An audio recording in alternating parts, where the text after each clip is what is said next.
ഇന്ന് ദിവസം 220. ഇന്ന് വായിക്കുന്ന വചനഭാഗങ്ങൾ ഏശയ്യ അധ്യായം 61, 62, എസെക്കിയേൽ അധ്യായം 20, സുഭാഷിതങ്ങൾ അധ്യായം 13, 13 മുതൽ 16 വരെ വാക്യങ്ങൾ. ഏശയ്യ പ്രവാചകന്റെ പുസ്തകത്തിൽ നിന്ന് അധ്യായം 61. വിമോചനത്തിൻ്റെ സദ്വാർത്ത. ദൈവമായ കർത്താവിൻ്റെ ആത്മാവ് എൻ്റെ മേലുണ്ട്. പീഡിതരുടെ സദ്വാർത്ത അറിയിക്കുന്നതിന് അവിടെ എന്നെ അഭിഷേകം ചെയ്തിരിക്കുന്നു.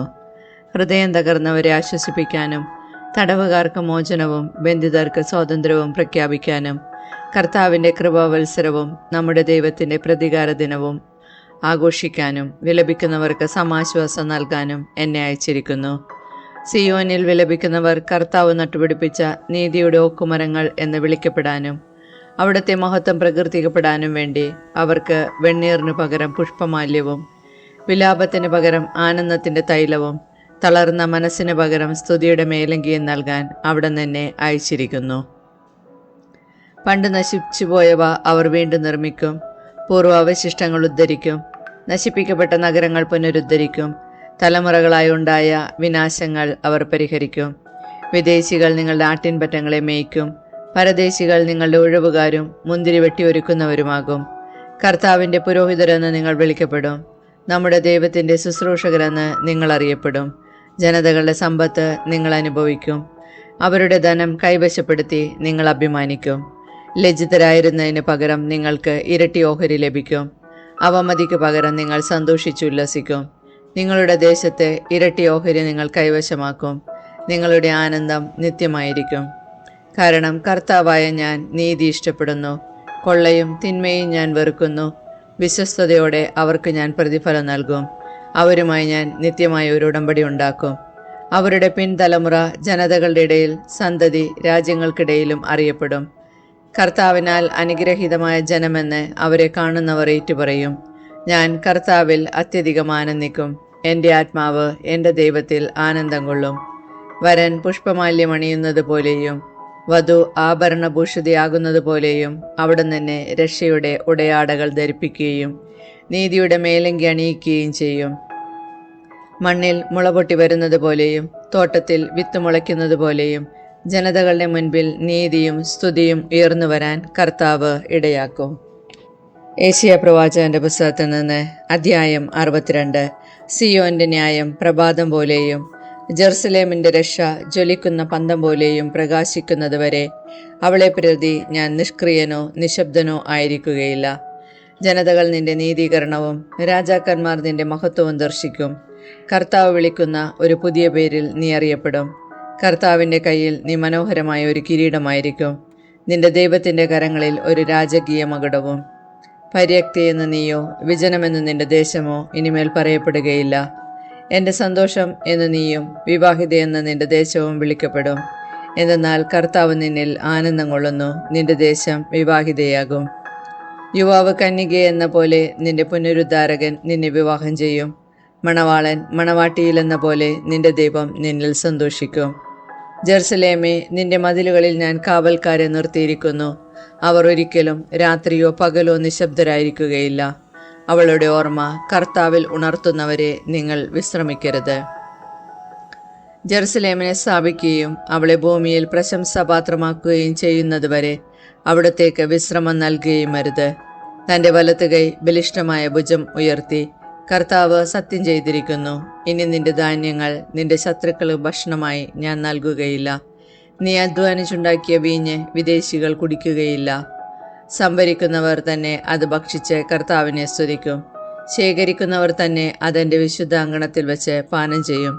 കടന്നുപോകുവിൻ, കവാടങ്ങളിലൂടെ കടന്നു ചെന്ന് ജനത്തിന് വഴിയൊരുക്കുവിൻ. പണിയുവിൻ, കല്ലുകൾ നീക്കി രാജപാത പണിയുവിൻ. ഒരടയാളം ഉയർത്തുവിൻ, ജനതകൾ അറിയട്ടെ. ഭൂമിയുടെ അതിർത്തികൾ വരെ കർത്താവ് പ്രഘോഷിക്കുന്നു. സിയോൻ പുത്രിയോട് പറയുക, ഇതാ നിന്റെ രക്ഷ വരുന്നു. ഇതാ അവിടുത്തെ പ്രതിഫലം അവിടത്തോടുകൂടെ, സമ്മാനം അവിടുത്തെ മുൻപിലും. കർത്താവിനാൽ രക്ഷിക്കപ്പെട്ട വിശുദ്ധജനമെന്ന് അവർ വിളിക്കപ്പെടും.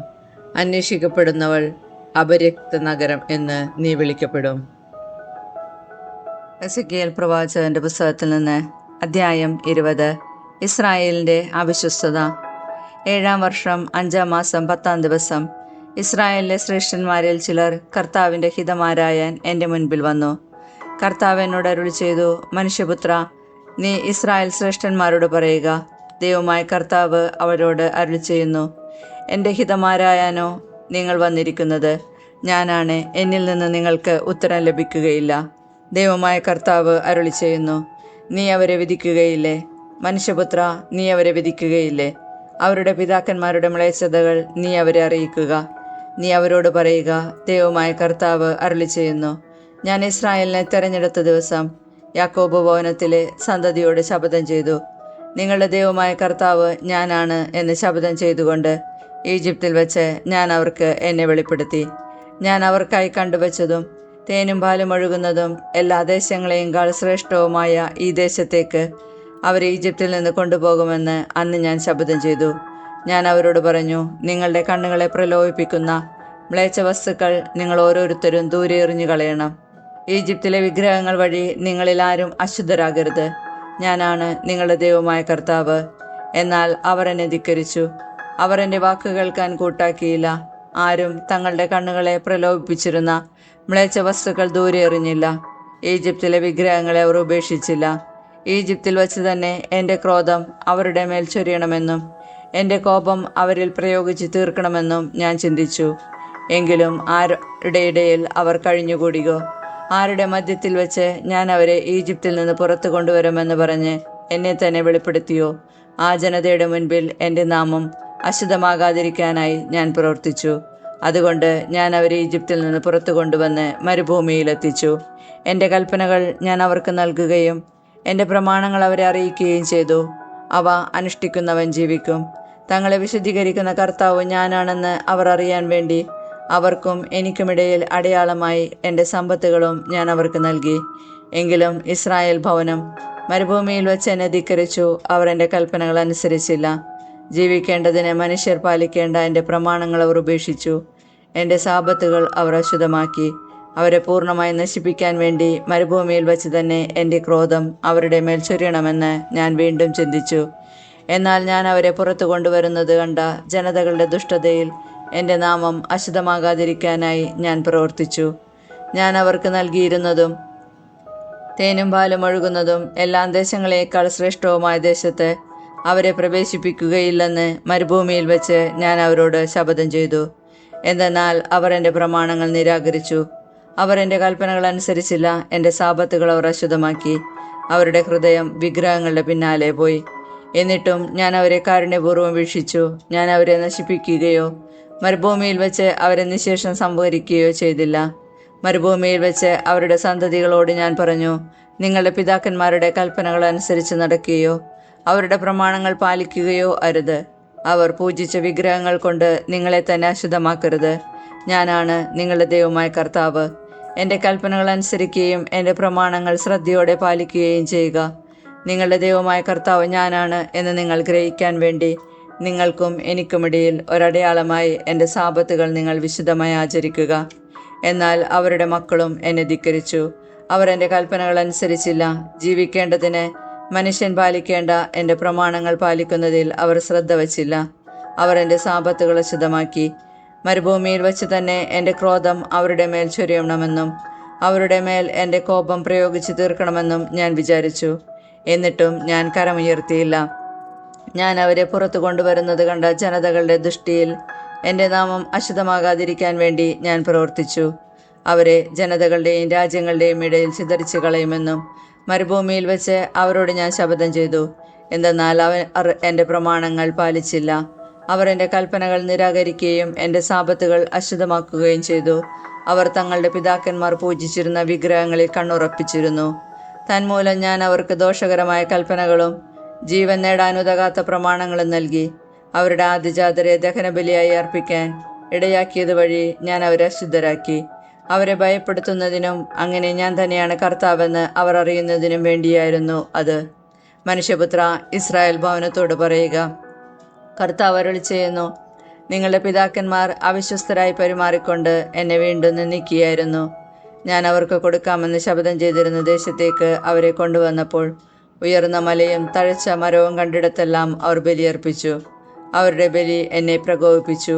അവർ അവിടെ സുഗന്ധധൂപം ഉയർത്തുകയും പാനീയബലി ഒഴിക്കുകയും ചെയ്തു. നിങ്ങൾ പോകുന്ന ആ പൂജാഗിരി എന്താണെന്ന് ഞാൻ ചോദിച്ചു. അതുകൊണ്ട് ഇന്നും ആ സ്ഥലം ബാമ എന്ന് വിളിക്കപ്പെടുന്നു. ഇസ്രായേൽ ഭവനത്തോട് പറയുക, ദൈവമായ കർത്താവ് അരുളിച്ചെയ്യുന്നു, നിങ്ങളും നിങ്ങളുടെ പിതാക്കന്മാരെ പോലെ നിങ്ങളെ തന്നെ അശുദ്ധരാക്കുകയും അവരുടെ മ്ലേച്ഛ വസ്തുക്കളുടെ പിന്നാലെ വഴിപിഴച്ചു പോവുകയും ചെയ്യുമോ? നിങ്ങൾ കാഴ്ചകൾ അർപ്പിക്കുമ്പോഴും പുത്രന്മാരെ ദഹനബലിയായി കൊടുക്കുമ്പോഴും നിങ്ങളുടെ വിഗ്രഹം മൂലം നിങ്ങളെ തന്നെ ഇന്നും അശുദ്ധരാക്കുന്നു. ഇസ്രായേൽ ഭവനമേ, നിങ്ങൾക്ക് എന്നിൽ നിന്ന് ഉത്തരം ലഭിക്കുമോ? ദൈവമായ കർത്താവ് അരുളിച്ചെയ്യുന്നു, ഞാനാണ്, നിങ്ങൾക്ക് ഉത്തരം ലഭിക്കുകയില്ല. ജനതകളെപ്പോലെയും വിദേശീയ ഗോത്രങ്ങളെപ്പോലെയും നമുക്ക് കല്ലിനെയും മരത്തെയും ആരാധിക്കാം എന്ന നിങ്ങളുടെ വിചാരം ഒരിക്കലും നിറവേറുകയില്ല. ദൈവമായ കർത്താവ് അരുളിച്ചെയ്യുന്നു, ഞാനാണ്, ശക്തിയേറിയ കരത്തോടും നീട്ടിയ ഭുജത്തോടും കോരിച്ചൊരിയുന്ന ക്രോധത്തോടും കൂടെ ഞാൻ നിങ്ങളെ ഭരിക്കും. ശക്തിയേറിയ കരത്തോടും നീട്ടിയ ഭുജത്തോടും കോരിച്ചൊരിയുന്ന ക്രോധത്തോടും കൂടെ ജനതകളുടെ ഇടയിൽ നിന്ന് നിങ്ങളെ ഞാൻ പുറത്തു കൊണ്ടുവരികയും നിങ്ങൾ ചിതറിപ്പാർക്കുന്ന രാജ്യങ്ങളിൽ നിന്ന് നിങ്ങളെ ഒരുമിച്ച് കൂട്ടുകയും ചെയ്യും. നിങ്ങളെ ഞാൻ ജനതകളുടെ മരുഭൂമിയിലേക്ക് കൊണ്ടുപോകും. അവിടെ വെച്ച് മുഖാഭിമുഖം നിങ്ങളെ ഞാൻ വിചാരണ ചെയ്യും. ദൈവമായ കർത്താവ് അരുളിച്ചെയ്യുന്നു, ഈജിപ്തിലെ മരുഭൂമിയിൽ വെച്ച് നിങ്ങളുടെ പിതാക്കന്മാരെ ഞാൻ വിചാരണ ചെയ്തതുപോലെ നിങ്ങളെയും വിചാരണ ചെയ്യും. നിങ്ങളെ ഞാൻ വടിക്കീഴിൽ നടത്തുകയും ഉടമ്പടിയുടെ ബന്ധനത്തിന് വിധേയരാക്കുകയും ചെയ്യും. എന്നെ ധിക്കരിക്കുന്നവരെയും എനിക്കെതിരെ അതിക്രമം കാട്ടുന്നവരെയും ഞാൻ നിങ്ങളിൽ നിന്ന് നീക്കം ചെയ്യും. അവർ ചെന്ന് പാർക്കുന്ന രാജ്യങ്ങളിൽ നിന്ന് അവരെ ഞാൻ പുറത്തു കൊണ്ടുവരും. എന്നാൽ അവർ ഇസ്രായേൽ ദേശത്ത് പ്രവേശിക്കുകയില്ല. ഞാനാണ് കർത്താവെന്ന് അപ്പോൾ നിങ്ങളറിയും. ഇസ്രായേൽ ഭവനമേ, ദൈവമായ കർത്താവ് നിങ്ങളോട് അരുളിച്ചെയ്യുന്നു, നിങ്ങൾ എൻ്റെ വാക്ക് കേൾക്കുകയില്ലെങ്കിൽ പോയി നിങ്ങളുടെ വിഗ്രഹങ്ങളെ ആരാധിച്ചുകൊള്ളുക. എന്നാൽ ഇനിമേൽ നിങ്ങളുടെ കാഴ്ചകളും വിഗ്രഹങ്ങളും വഴി എൻ്റെ വിശുദ്ധനാമം അശുദ്ധമാക്കരുത്. ദൈവമായ കർത്താവ് അരുളിച്ചെയ്യുന്നു, ഇസ്രായേൽ ഭവനം മുഴുവൻ ദേശത്തുള്ളവരെല്ലാം എൻ്റെ വിശുദ്ധഗിരിയിൽ ഇസ്രായേലിലെ പർവ്വത ശൃംഗത്തിൽ എന്നെ ആരാധിക്കും. അവിടെ അവരെ ഞാൻ സ്വീകരിക്കും. നിങ്ങളുടെ കാഴ്ചകളും ആദ്യഫലങ്ങളും നേർച്ചകളും അവിടെ ഞാൻ ആവശ്യപ്പെടും. നിങ്ങൾ ചിതറിപ്പാർത്തിരുന്ന ദേശത്തു നിന്ന് നിങ്ങളെ ഒരുമിച്ച് കൂട്ടുകയും ജനതകളുടെ ഇടയിൽ നിന്ന് നിങ്ങളെ പുറത്തു കൊണ്ടുവരികയും ചെയ്യുമ്പോൾ നിങ്ങളെ സുഗന്ധധൂപം പോലെ ഞാൻ സ്വീകരിക്കും. ജനതകൾ കാണുകെ നിങ്ങളുടെ ഇടയിൽ ഞാൻ എൻ്റെ വിശുദ്ധി വെളിപ്പെടുത്തും. നിങ്ങളുടെ പിതാക്കന്മാർക്ക് നൽകുമെന്ന് ഞാൻ ശപഥം ചെയ്ത ഇസ്രായേൽ ദേശത്തേക്ക് നിങ്ങളെ ആനയിക്കുമ്പോൾ ഞാനാണ് കർത്താവെന്ന് നിങ്ങളറിയും. നിങ്ങളെ തന്നെ മലിനമാക്കിയ നിങ്ങളുടെ ജീവിത രീതിയും പ്രവൃത്തികളും അപ്പോൾ നിങ്ങൾ അനുസ്മരിക്കും. നിങ്ങൾ പ്രവർത്തിച്ചിട്ടുള്ള തിന്മകൾ ഓർത്ത് നിങ്ങൾക്ക് നിങ്ങളോട് തന്നെ വെറുപ്പ് തോന്നും. ദൈവമായ കർത്താവ് അരുളിച്ചെയ്യുന്നു, ഇസ്രായേൽ ഭവനമേ, നിങ്ങളുടെ തെറ്റായ പ്രവർത്തനങ്ങൾക്കും ദുഷിച്ച മാർഗങ്ങൾക്കും അനുസൃതമായിട്ടല്ല എൻ്റെ നാമത്തെ പ്രതി ഞാൻ നിങ്ങളോട് പെരുമാറുമ്പോൾ ഞാനാണ് കർത്താവെന്ന് നിങ്ങളറിയും. കർത്താവ് എന്നോട് അരുളിച്ചെയ്തു, മനുഷ്യപുത്ര, ദക്ഷിണ ദിക്കിലേക്ക് മുഖം തിരിച്ച് അതിനെതിരെ പ്രഘോഷിക്കുക. നെഗബിലെ വനങ്ങൾക്കെതിരെ പ്രവചിക്കുക. നെഗബിലെ വനത്തോട് പറയുക, കർത്താവിൻ്റെ വചനം ശ്രവിക്കുക. ദൈവമായ കർത്താവ് അരുളിച്ചെയ്യുന്നു, ഞാൻ നിന്നിൽ തീ കൊളുത്തും. അത് നിന്നിലുള്ള പച്ചയും ഉണങ്ങിയതുമായ എല്ലാ വൃക്ഷങ്ങളും ദഹിപ്പിക്കും. അഗ്നിജ്വാലകൾ അണയുകയില്ല. തെക്ക് മുതൽ വടക്ക് വരെയുള്ള എല്ലാവരും അതിൽ കരിയും. കർത്താവായ ഞാനാണ് അത് കൊളുത്തിയതെന്ന് എല്ലാ മർത്യരും അറിയും.